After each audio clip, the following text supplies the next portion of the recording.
ini akan kita bahas. Kemudian apa yang terjadi pada makanan yang kita makan sehari-hari? Proses. Oke. Jadi apa sih pencernaan itu? Pencernaan ini merupakan proses pengolahan makanan yang dimulai dari mulut hingga anus untuk menghasilkan nutrisi yang dapat diserap oleh tubuh. Nah, proses pencernaan sendiri ini melibatkan beberapa organ dalam tubuh kita. Yang pertama itu ada mulut, kerongkongan, lambung, usus halus, usus besar, dan anus. Nah, proses pencernaan ini yang pertama itu terjadi di mulut. Pada mulut, di mulut itu kan ada gigi, jadi gigi itu menghancurkan makanan menjadi lebih kecil. Kemudian dibantu dengan air liur untuk memecah makanan dengan enzim yang disebut enzim amilase. Selanjutnya ada lidah. Lidah itu mendorong makanan ke belakang menuju kerongkongan. Selanjutnya ada proses pencernaan di kerongkongan. Nah, di kerongkongan ini setelah dikunyah, makanan itu akan masuk ke dalam kerongkongan. Nah, dalam kerongkongan ini terdapat saluran trakea dan saluran esofagus yang beriringan. Nah, di atas saluran esofagus itu ada katup kecil yang bernama epiglotis. Jadi katup ini itu akan terbuka dan menutup otomatis apabila kita sedang menelan makanan.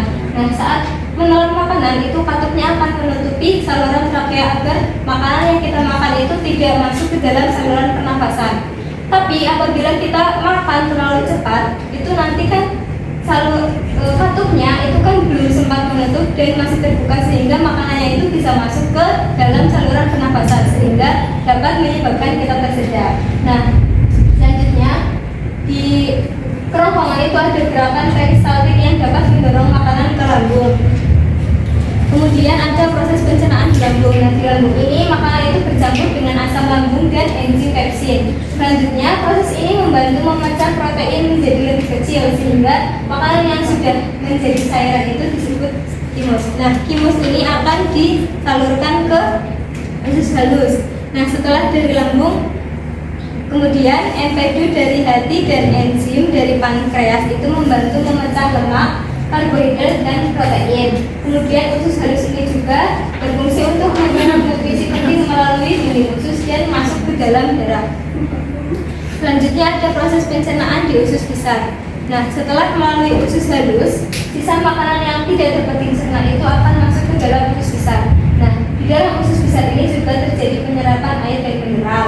Nah, kemudian sisa makanan yang tidak dapat diserap oleh tubuh tadi akan dibentuk menjadi feses dan disimpan di rektum.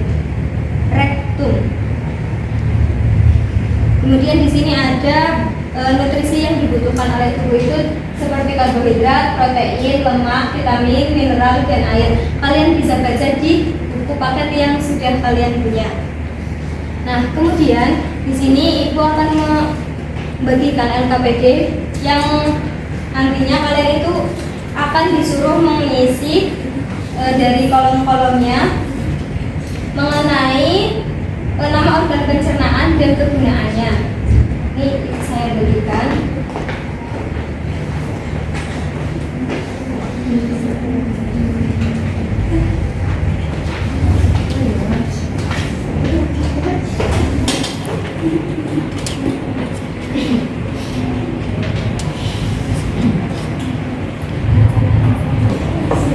Saya kira waktunya sudah cukup untuk mendiskusikan. Perwakilan kelompok untuk maju mempresentasikan hasil dari diskusi kelompoknya.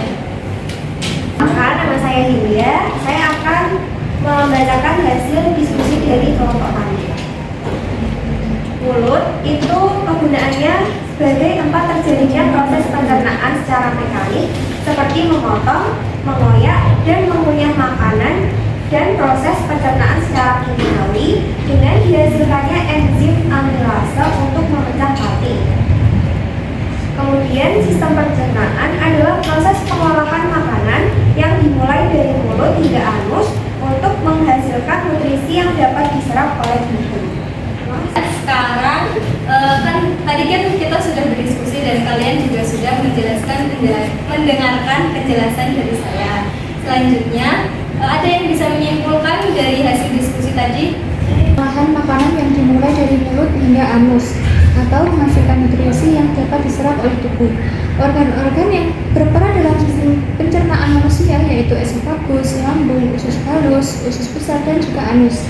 Sisa makanan yang tidak dapat diserap oleh tubuh akan dikeluarkan sebagai feses melalui anus. Jadi gitu ya teman-teman, kesimpulan dari pembelajaran kita pada siang hari ini. Untuk pembelajaran pada hari ini saya cukupkan, kurang lebihnya saya mohon maaf.